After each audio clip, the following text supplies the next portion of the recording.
We'll go ahead and get started by introducing our presenters. I'm Emily Tichich, and I'll be presenting today with Brandon Sullivan. We both represent leadership and talent development.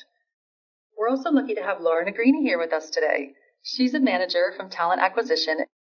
While you're listening today and for a more active learning experience, use the action sheet we provided for you in the reminder email, or you can download it now by going to the link on the screen.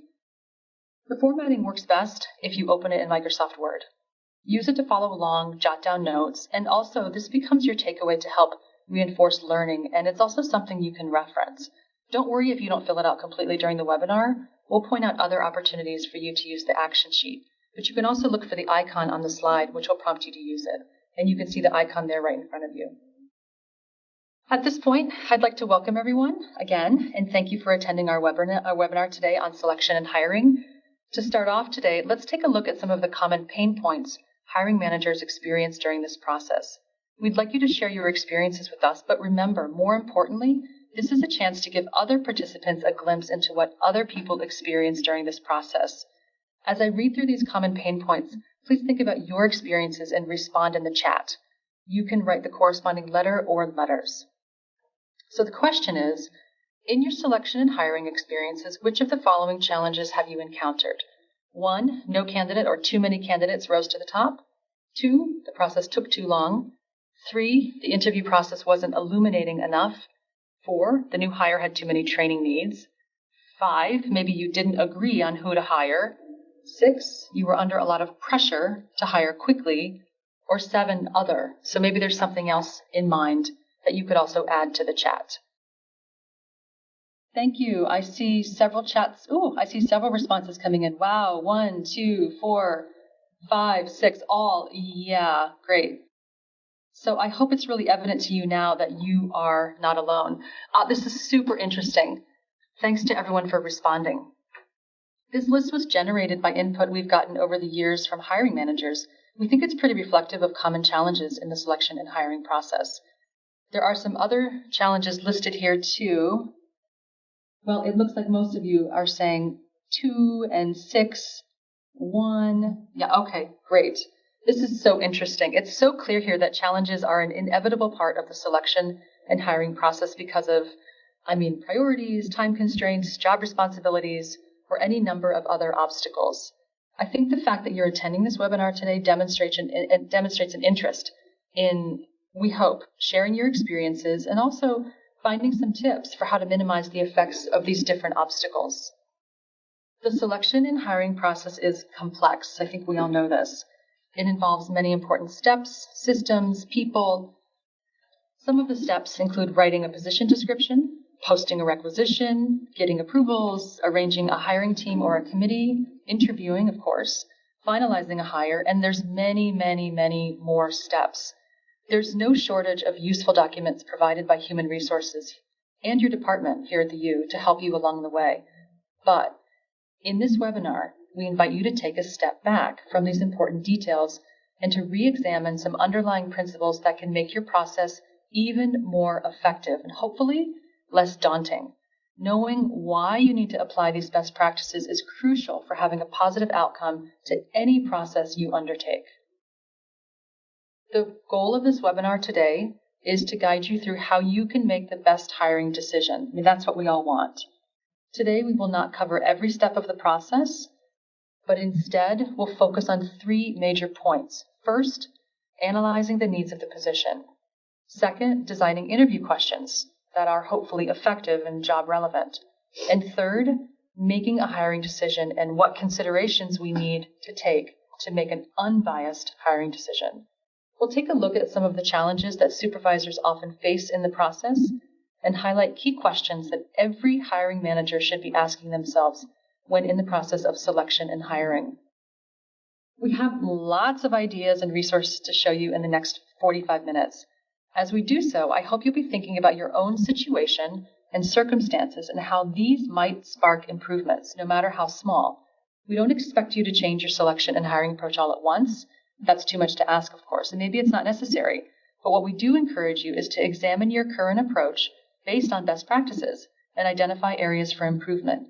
At this point, we invite you to take a minute to think about What is it you'd like to improve about your own selection and hiring processes? You can do this on the action sheet. At this point, you can take a sec to write down any thoughts you have. You can also come back to this later. Remember to jot down any questions you have now or throughout the presentation in the Q&A panel so we can address them during today's webinar. That's a very important part of this webinar. We hope as a result of this webinar, you'll also begin to see the selection and hiring process as an opportunity. This would be great. This process is often initially seen as exciting because of its potential to bring in the perfect person for a position, but let's be honest, it quickly slides into feeling burdensome because of the sheer time and effort the process takes. Today, we'd like to help you hold on to the idea that the process is an opportunity because it gives you and your colleagues a chance to do these three things. First, revisit department needs and align the position with department priorities. Second, consider the position needs now, but also in the future. And third, grow the skill set of your department. I mean, those are great opportunities. When done right, your hiring decision will continue to positively impact your department for years. Okay, let's get into the meat of it.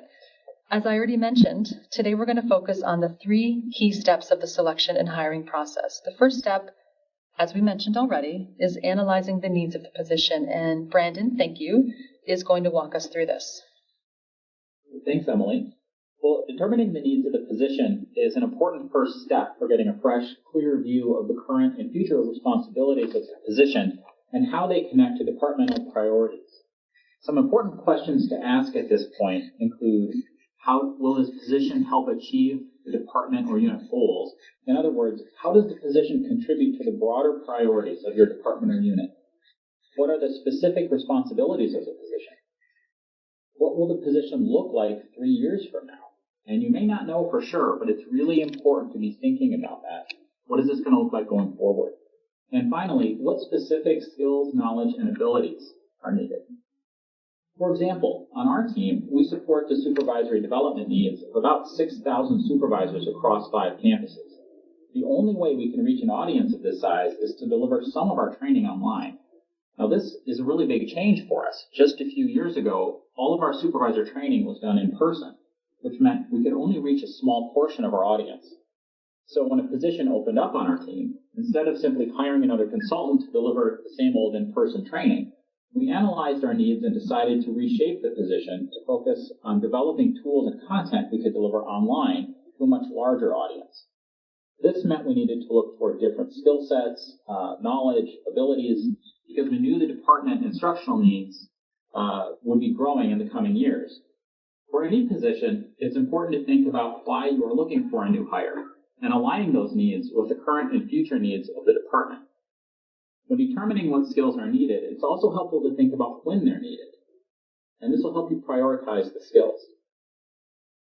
So, to expand on that a little bit, part of analyzing the position needs is getting a clearer picture of the skills you will need the person to bring to the position on day one, and which skills they can learn during their first few weeks or months on the job. This was another thing we had to consider on our team for our most recent hire. Designing and delivering online courses requires a set of technical skills in educational technology and the tools and applications we use in doing this work. In addition, this work requires the ability to think broadly about how to design courses and use effective instructional methods. Once we determined how this position would contribute to our team's broader priorities, we knew that the right person for the job needed strong instructional design skills on day one. This was not something we had the time or ability to train. However, we knew that we could train the educational technology skills over the first few months.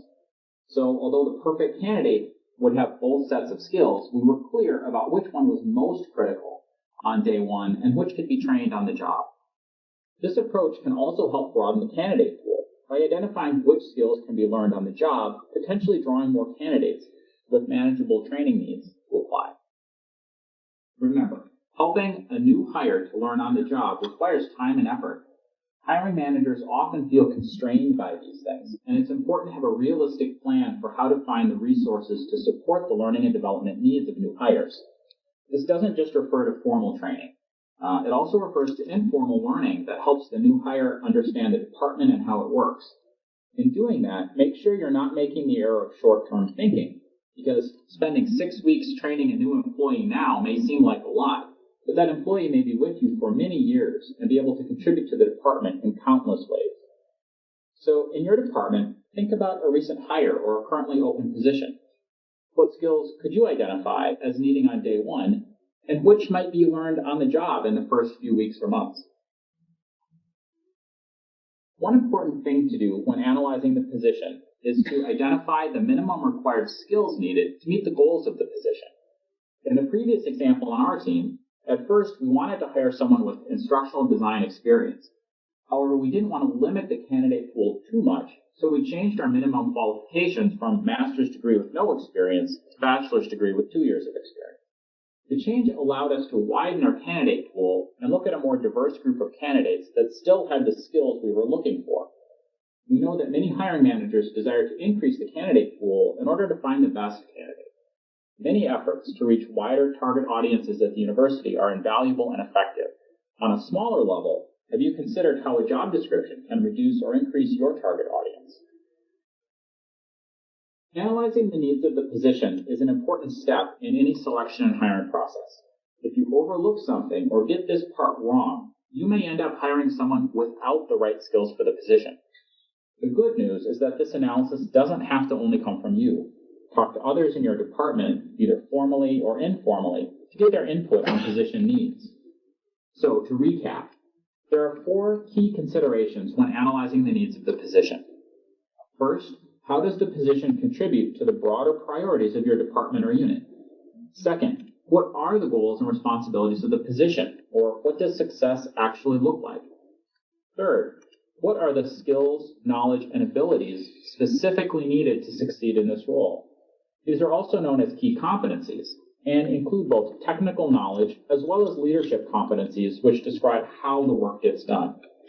And finally, taking another look at skills, knowledge, and abilities and prioritizing them. What do you need the person to be able to do on day one? What skills are important but can be developed on the job? There is a guide available on the Supervisory Development course site for analyzing the position that you can use to guide your next hiring process.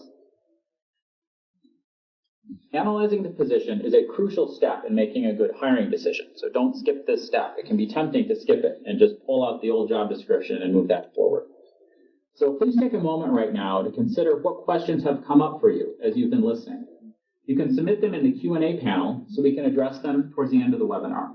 We really like to hear from you, so please let us know what you're wondering about. Others are probably wondering the same thing. Okay, so at this point in the process, you've determined the position needs, but how do you select a candidate that would meet those needs? There are several ways to go about assessing candidate skills, knowledge, and abilities, and I'm going to turn it back over to Emily to talk about this. Thanks, Brandon. So depending on the level and the type of job you're hiring for, some tools may be more useful than others. Interviews, of course, are the most common tools for assessing candidates. Not all interviews are equally effective, and we'll talk more about this in a moment. However, there are other commonly used tools. For example, many organizations are interested in assessing how well candidates can think critically, solve complex problems, understand numerical data, and work with ideas and concepts. Many organizations also want to assess how candidates think about and make decisions, how they work with other people, how they manage projects and priorities. There are many validated assessment tools that provide this information. For example, cognitive ability tests, personality assessments, and work simulations, which let you see how candidates perform in real time as they face a realistic challenge. These types of assessment tools require specialized expertise to administer and interpret, but they're used by many organizations because they often provide the most relevant and predictive data, more so than traditional interviews. They're especially helpful in evaluating candidates where you don't have good data about past performance. And they're the best way to evaluate candidates for roles that are different than what they've done in the past. For example, a higher level role with a larger scope. Here at the university, the most commonly used assessment tool is the interview. So, the second key consideration of the selection and hiring process is preparing for the interview. Wouldn't it be nice if there were a magic list of questions to make every interview process automatically surface the ideal candidate? We all know there's an art and a science to interviewing. It's a complex process that requires planning and clear communication amongst the interviewers as well as consistency during the interviews. In the next few slides, we're going to look at some common pitfalls in interviewing and ideas for how to avoid them. So, depending on which department you're in, you may already have an effective interview process in place. Even if this is the case for any interview process, it's important to think about several best practices, like choosing interviewers who bring important perspectives, educating your hiring team about the process, and most importantly, planning for the structured interview. All of these steps will make the possibility of hiring the best person more likely. Let's dive deeper into these practices. Interviews are most effective when conducted one-on-one. The larger the interview team, the more risk there is of an unstructured process. One interviewer might dominate the questioning, while another might be hesitant to raise critical questions, concerns, or objections to this dominant view. There's also a higher risk of not asking the same questions or all of the questions of a candidate. If you decide to have a team of interviewers or committee, consider selecting interviewers who bring diverse perspectives to the assessment process. For example, an interview with a hiring manager, a future team member, and a key partner would bring in more insights into assessing the match between job requirements and candidate competencies. Once you've chosen your team of interviewers, take the time to educate them about the process. One important point to educate interviewers on is how to avoid biases. We all bring biases to the interview process, often manifesting in our application of some behavior expectations for some candidate, but not others, depending on their gender, age, school background, ethnicity, parental status, or other factors unrelated to the position. So what do? Well, rather than pretending we don't have these biases, I think it's more important to spend time putting steps in place which will help these biases have a minimal impact on the process. So, some steps are, first, reviewing the position requirements and the selection criteria. You can remind the team that anyone that meets the minimum qualifications should be considered. And the other step is standardizing the interview process, including which questions to ask, who will ask them, and in what order. So we have a question for you. There are many best practices in interviewing, but one that emerges at the top is using behavioral interview questions. Let's think for a minute about the consequences of using either of the following questions in an interview. What would the difference be? Question 1. So again, what's the difference? Question 1. How do you handle multiple projects at once? And the next question. What is your approach to handling several projects or details at once? Explain a time you did this and its outcome. Please review the questions, think about them for a minute, and enter your ideas about what the difference is between them into the chat.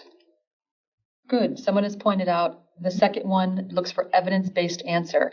The second question is more engaging. Yeah, good. Okay. So I think it's becoming pretty clear to most of you. The first question gets at the topic of prioritizing and time management. It's great, but it's hypothetical, and it doesn't require the candidate to give a concrete example, like many of you pointed out. The second question gets at the same topic, but it requires the candidate to provide a concrete example, including its outcome. Let's take a deeper look into how this works. And by the way, thank you for all the chat insights.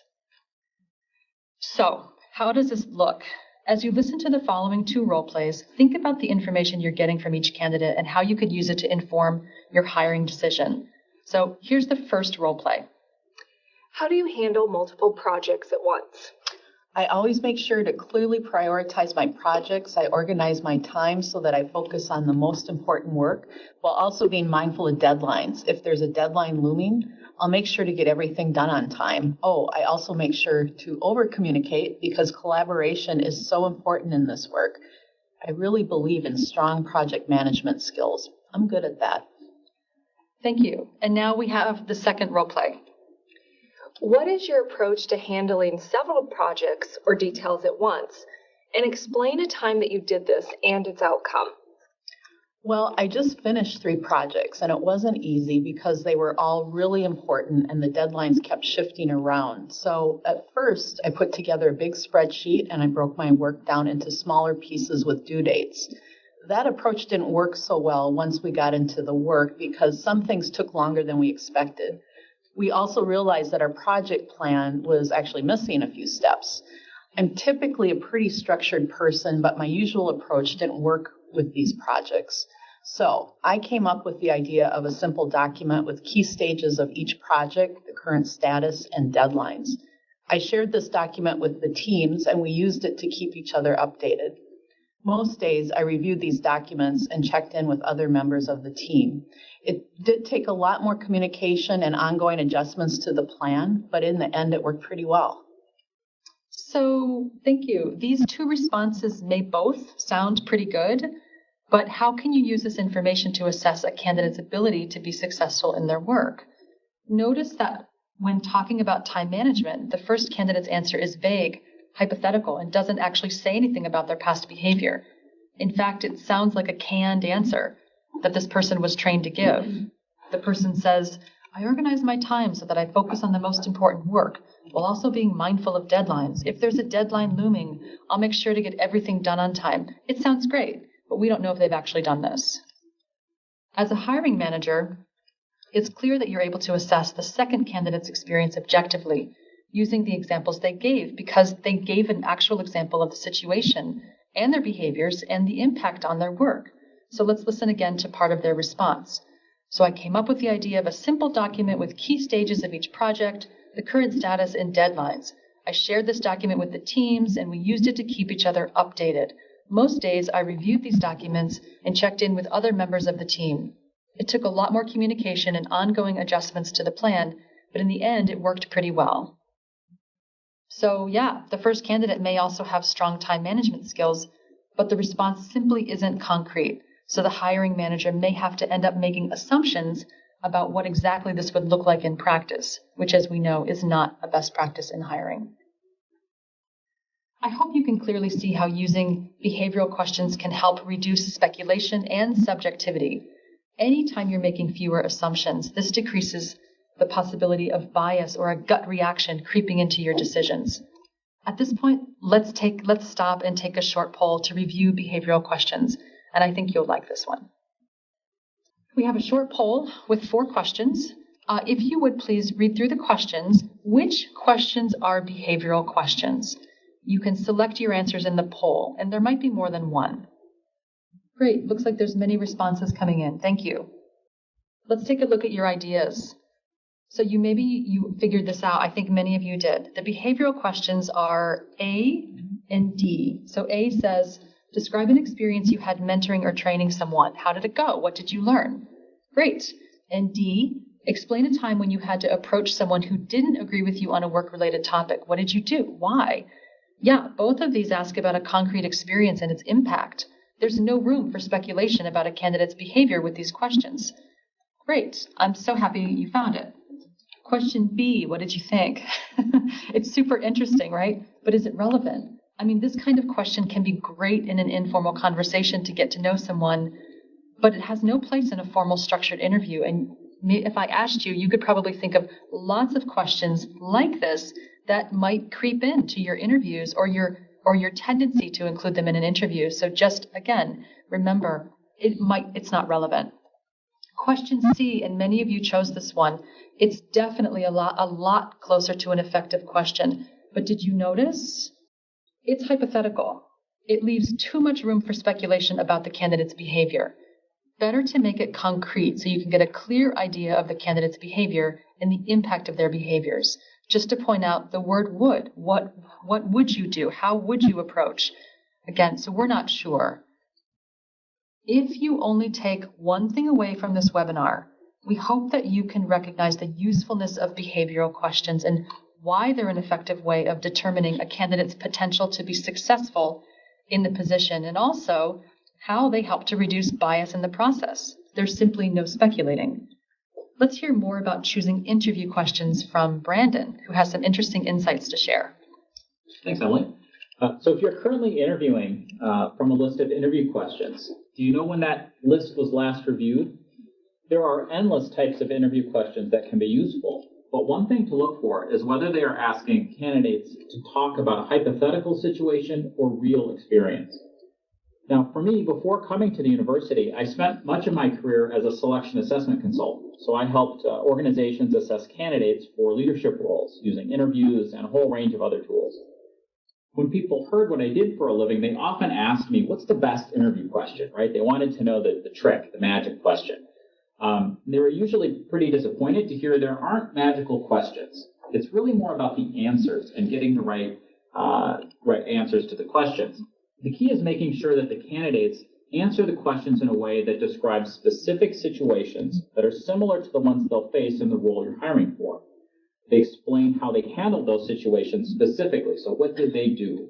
And what was the outcome or impact of the behavior?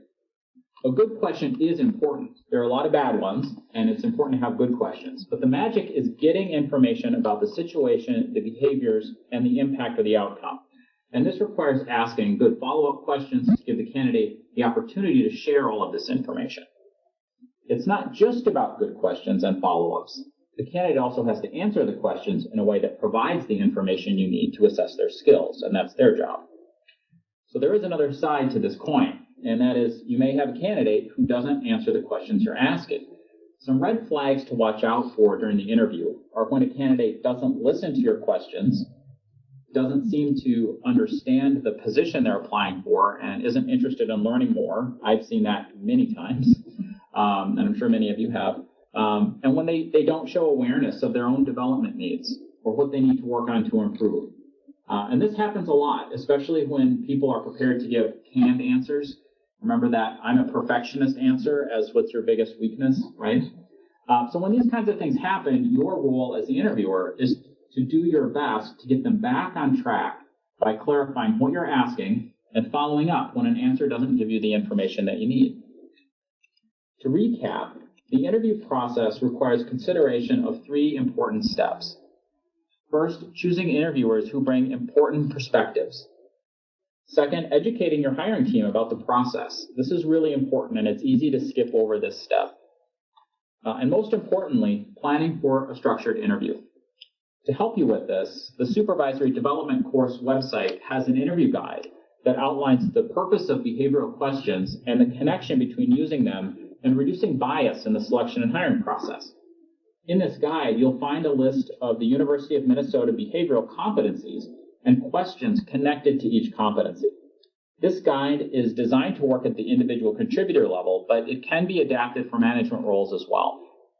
On the Supervisory Development Course site, you can also find a quick guide to preparing for an interview that is designed to walk you through these important steps and help when considering your way forward through the process. So at this point, we've talked about 2 key considerations of the selection and hiring process. I hope you have lots of questions coming up about these topics. Maybe you need some clarification or are wondering how it applies to a specific set of circumstances. Please submit these questions. In the meantime, let's switch gears and get past the interview. Now it's time to make that final hiring decision.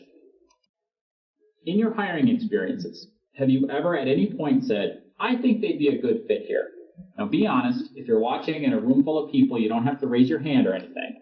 But you should know that if you're raising your hand, in your mind, or in reality, you are definitely not alone. Who doesn't want a good fit for their department? But let's unpack this a little bit. What does fit mean exactly? Well, everyone uses the word a bit differently.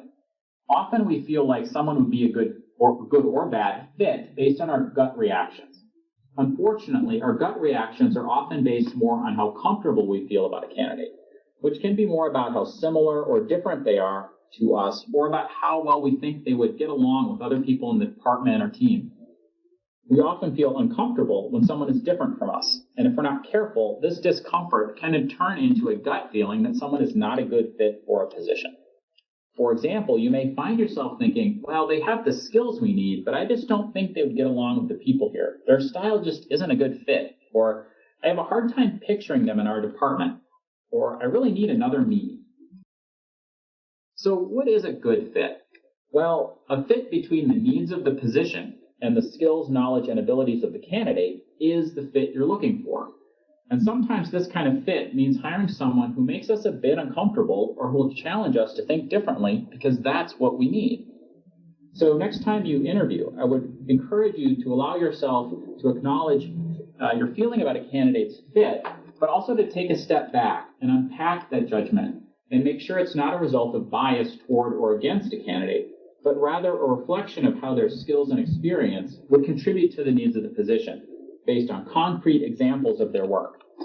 Using behavioral questions can get at this information and minimize bias as you assess candidates. But one way to do all of this is to really start with data. Go back to the job analysis. Go back to what you need in the role. Revisit the goals, responsibilities, and expectations of the position. What are the key responsibilities? Are they all weighted equally? Usually they're not. Review your interview notes. Did the candidates answer the questions in a way that allowed you to assess their actions and the outcomes in a particular situation? Then think about the candidate's skill set. For each candidate, consider how did their answers to interview questions demonstrate or not demonstrate the skills, knowledge, and abilities they need for the position? What would be their immediate needs for coaching and development? What are the position must-haves on day one? What level of competency is needed? What is the impact of reaching mastery with time versus early on? Do you or others in your department have the time, energy, and resources to help the candidate learn and develop if you hired them? How motivated are they to learn new things? And have they demonstrated persistence when faced with challenges in the past? Did they demonstrate the ability to learn quickly? If a candidate is motivated to learn and has a track record of learning quickly and being persistent, they will be easier to train and they will work hard to learn whatever they need to learn to be effective in the role. Next, have a discussion with your hiring team. Once all candidates are interviewed, make time to review your interview notes and have an open discussion about their skills, knowledge, and abilities, development needs, and potential. Set expectations that everyone needs to contribute to the discussion. Now, this is a point when hiring decisions often derail. When hiring managers are under time pressure or there is strong pressure for consensus, team members may not raise critical questions, concerns, or objections because they don't want to be the one to hold things up, or they assume they're the only one with a particular concern. To avoid this and keep the hiring decision on track, it's important to actively seek input from all members of the team. Have team members assess candidates individually and write down their thoughts before having a group discussion. Then have each team member share their views before opening up to a full group discussion. Encourage and listen carefully to anyone playing the role of devil's advocate or contrarian, someone who will ask questions or concerns that challenge the common thinking within the group. This ensures that you'll hear the tough questions, which help the team stay focused on accurate candidate assessment. And finally, avoid expressing your opinion as the leader until other views have been voiced. So you've done a lot of work up to this point to select candidates objectively, standardize the interview process, to minimize the effect of bias on your decisions. Now remember, biases can creep in at this point in the process too. So to avoid some of the most common biases, there are some things you can do. Discuss the candidate's potential performance based on evidence from the interview, not assumptions or gut feelings about their behaviors. Be consistent. Don't insist on some characteristics like likability or modesty, humility, executive presence, want to hear a lot. Don't insist on that from some candidates and not others. Don't count gaps in a resume against a candidate without a really good reason for doing that. Don't make assumptions about what candidates need based on information you have about them that's not relevant to the job. That's really about making assumptions about kind of what they may or may not need without asking them or knowing. Don't fall into what's called the affinity bias, preferring someone because you went to the same college or they remind you of someone you know and like. Okay, so now we're ready to talk about actually making the decision. I'll turn it back over to Emily to dive into that. Yeah, thanks, Brandon. So now it's time to make a hiring decision. Great. The ideal situation would be, of course, that you have one candidate that rises to the top and everyone involved agrees on making them an offer. That sounds so nice and easy. Keep in mind, though, if this happens, make sure it isn't due to time pressure or pressure for consensus. As Brandon mentioned earlier, so-called consensus here might be an example of a groupthink. Another point is there's an important distinction between listening to all viewpoints and reaching consensus.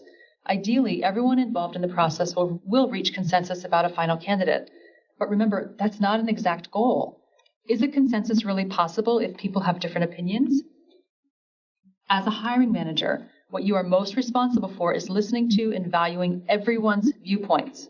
But ultimately, no, you may not reach consensus. You'll still have to make a final decision, though. This reality underscores the importance of having done a clear, thorough job analysis and executed a structured interview that was consistent among candidates. Of course, another scenario is that no candidate rises to the top. This situation requires a careful review of the job posting and interview data to reconsider current candidates' qualifications. You may also need to go back to the job requirements and reevaluate them to see how they can be adjusted to widen the candidate pool. One of the main challenges hiring managers face is scenario 3, which is having to choose between 2 or more possibly great candidates. That's when you see the connection between this step and a thorough job analysis and implementing interview best practices. Revisiting the job analysis at this point is a great way to remind yourself of your department needs and review which candidate best meets them. Using your notes from the behavioral interview questions can help you identify concrete behaviors the candidates demonstrate and how these would contribute to strengthening your department. That'd be great. Again, it's all about having a clear idea of what the department needs are and concrete examples of what the candidates would bring to the position. When you revisit the job analysis, ask yourself, does the new hire have to be a rock star on day one, or is it okay if they're just okay at the role for now? This will help you figure out what skills you need the new hire to have on day one and which skills are desirable but can be trained. For example, if you have 2 great final candidates that both have training needs, which of their needs are most easily trained? Does your unit or department have the time and effort to dedicate to make sure the training can happen in a timely manner? So we had this recently happen on our team, and I've been giving you an example about that, and so I'll explain kind of how we approach this. So after doing a lot of interviews, we narrowed it down to a few top candidates. It wasn't an easy decision, but it was helpful to remind ourselves that this position needs to help our team get better at instructional design. This was the key thing. In other words, we knew it was critical that the person we hire knows how to help us get better at designing courses. When we kept this in mind and discussed the final candidates, one in particular stood out as the strongest in this area. This candidate would need to learn more about some other pieces of the job related to things like educational technology, but they demonstrated that they could learn quickly in their previous positions. While we had other strong candidates, they exhibited a little bit less adaptability for learning on the job. And the ability and motivation to adapt and learn quickly is a key indicator of potential to take on bigger and more challenging roles and projects. For more information about potential and performance and a related concept called readiness, check out the video and quick guide to assessing performance, potential, and readiness, which is in Module 1 of the Supervisory Development course site. It can be very helpful to talk through your final decision with a trusted colleague outside of the hiring team. Encourage your colleague to challenge your ideas to help you with your decision-making process. You can let them know what you're thinking and see if it makes sense to them. Remember, all of your work has been building up to this decision. There is usually a lot of pressure to make a quick decision, but any hiring decision is worth an extra moment to gain clarity. You don't want to keep candidates waiting, but you also don't want to gloss over important questions, concerns, or doubts without thoughtfully considering them. Finally, throughout the process, it is important to follow up. Communicate clearly with all candidates in a timely manner. Make sure they hear back from you after an interview or application. Remember that as a hiring manager, you are an ambassador of the University of Minnesota, and your communication or lack thereof is going to leave an impression on the candidate, regardless of whether they were selected. And keep in mind, one of these candidates is probably going to be one of your colleagues soon, and their engagement will be shaped by how they are treated during the hiring and selection process. It's a good idea to treat all candidates as though they will be your colleagues one day. Finally, the hiring decision is not the end of the story. To set your new hire up for success, create an onboarding plan to help your new hire get off to a successful start. We have other resources on the Supervisory Development course site specifically for onboarding. So we were going through this content today rather quickly, and as a reminder, this webinar is really only meant to whet your appetites. To learn more, you'll want to explore the Supervisory Development website, like Brendan mentioned, at supervising.umn.edu. We also have quick guides that you can download for your reference. Check out Module 7, Selection and Hiring. Specifically, take a look at the Making a Hiring Decision quick guide and video, which will walk through some important steps of how to overcome these challenges. In addition, for more information about dealing with dissenting opinions and groupthink and team dynamics, take a look at our quick guide to clear decision-making process, also found on the Supervisory Development course site. At this point in our webinar, with the time we have left, it's time to apply some of these key considerations and actions. We're going to present an interactive scenario and hope that it both answers and raises questions about this process for you. Remember to jot down or submit your questions at any point. We'll have time for Q&A after the scenario. All right, so let's set the scene. Here we have Stacy, and Stacy is a manager who's hiring for a position in her department as a student advisor. She and her team have narrowed the candidate pool down to 2 strong finalists, Mona, who's an internal candidate, and Julia, who's an external candidate. Stacy's hiring team consists of Allison, who's a team member, Stacy's direct report. We have Ken, who's Stacy's peer, Omar, who is also a team member and Stacy's direct report, and Isabel, who is Stacy's boss. So here's our premise and our first poll. Our premise is that Stacy has 2 qualified final candidates. That's awesome, right?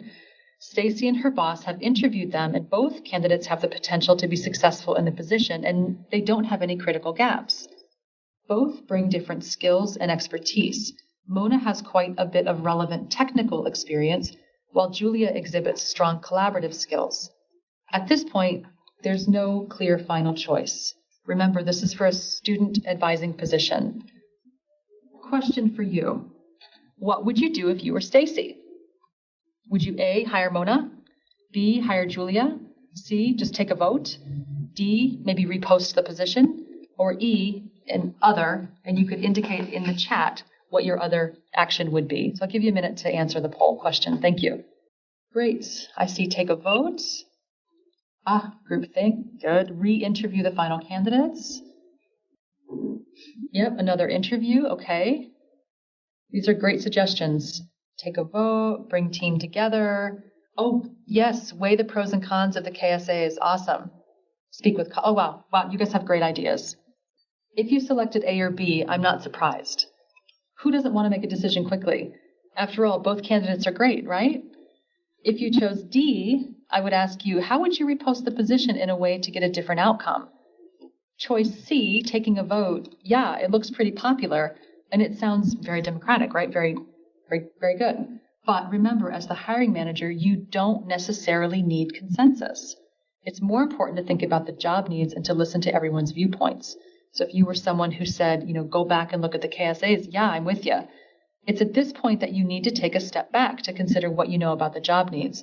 Let's listen to Stacy and her boss talk through their ideas about the candidates. So Julia is able to help us design a better way to process student records.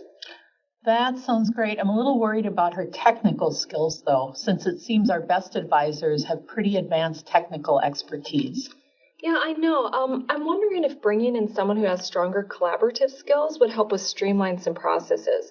This would be awesome because it would help us handle the large number of students that we work with without getting overburdened. What about her experience working with our database? I don't think she has much, but she worked with a similar system before, and I think there's time to get her up to speed. Well, Mona has more experience with our database, and she's already worked here at the U. Yeah, right. I just don't know that experience is as important on day one, since with some time she could be trained in, and once we train her in, she could help streamline the workflow for our processes and help train people to work in a new way. Would you have time to train her? I think so, and John could help train her too. I'm just hesitant to hire someone external that doesn't have the technical experience they need for day one. I know what you mean. I just think Julia brings more skills that are harder to train in, like knowing how to tackle organizational needs. I like both candidates. Let's wait to hear from the team after they finish the second round of interviews tomorrow. So from this conversation, we can see that Stacy and Isabel, her boss, are touching on many relevant, important considerations in their process. What are the key considerations that you just heard? And there's 4 listed here. Analyzing the job needs, identifying how the position fits into overall goals, identifying day one skills versus training needs, and do we have the time to train them in? And then, of course, short versus long-term value. So if you identified the fact that all of them were here in this conversation, I totally agree with you. This actually reflects a very thoughtful approach to their process. So let's see what happens next. After the second round of interviews, the whole team meets to discuss a final decision.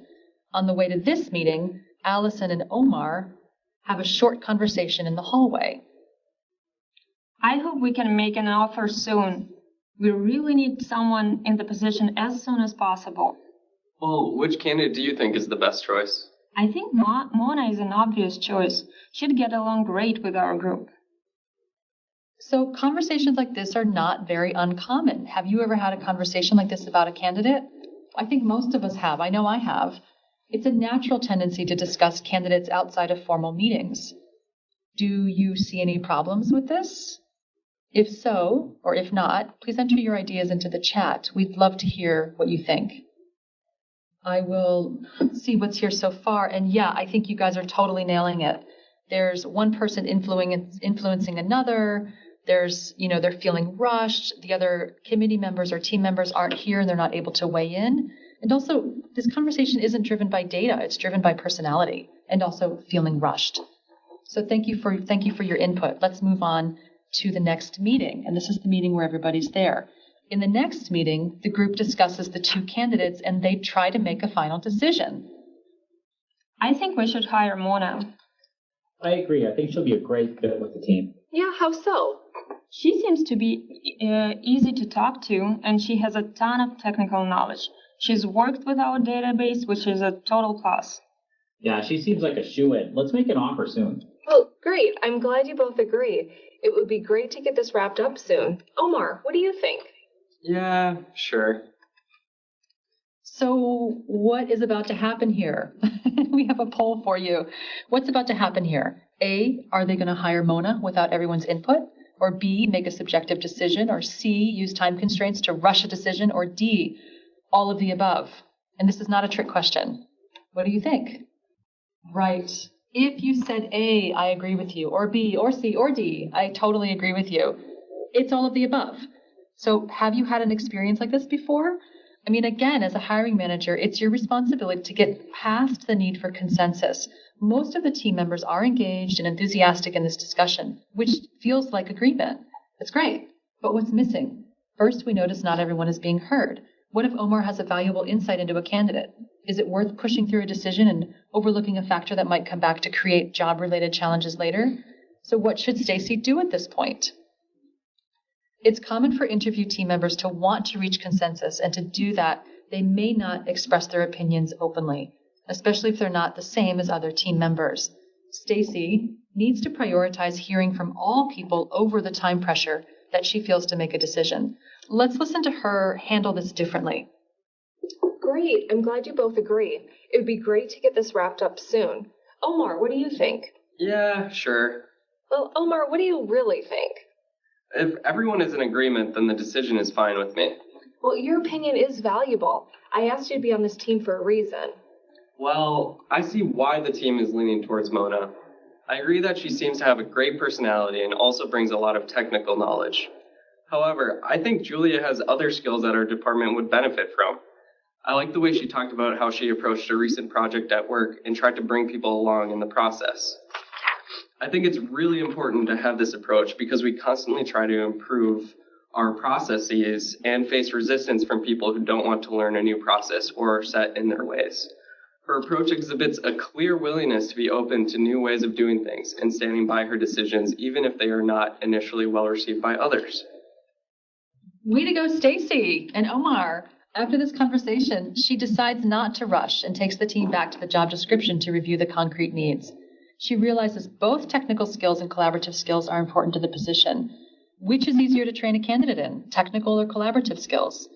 The team goes back to their notes to see if they missed anything. Looking back at their notes from the interview, Stacy points out that Julia has more evidence of collaboration, which is a much harder skill to train. As a result of the discussion, Stacy decides to hire Julia. So, that was just a scenario. We know that in real life, making a hiring decision is even more complex, of course, as many other variables come into play. Like, what if one of the hiring team members knows a candidate? What if one of the candidates had worked in the department before? Regardless of the variables, remember to apply the best practices no matter what conditions arise. So what's the cost of hiring the wrong person? This is important. When hiring, don't be tempted to rush the final decision. Poor performance and an inability to be successful in the position are the main risks of a rushed hiring decision. But other results can include unwanted turnover, disengagement, decreased morale among employees, or unanticipated coaching needs. In short, the cost of a bad hiring decision can be enormous and will become the gift that keeps on giving for as long as the person struggles in their role. At this point, if you've been following along with the action sheet, now's a good time to capture one thing that you're not doing now that if you did on a regular basis would help you to have a more effective selection and hiring process with your team or your department. If you want to, you can refer back to the list of 7 challenges at the beginning of the action sheet to remember what you identified as your challenges. Thank you for your attention today. We do want to mention that any questions that you submit, we will post answers to on the Q&A section of this module at supervising.umn.edu. Thanks again, everyone. We hope you found this information today useful and relevant to your selection and hiring process, and that you hopefully had one meaningful takeaway. And we look forward to talking with you again soon.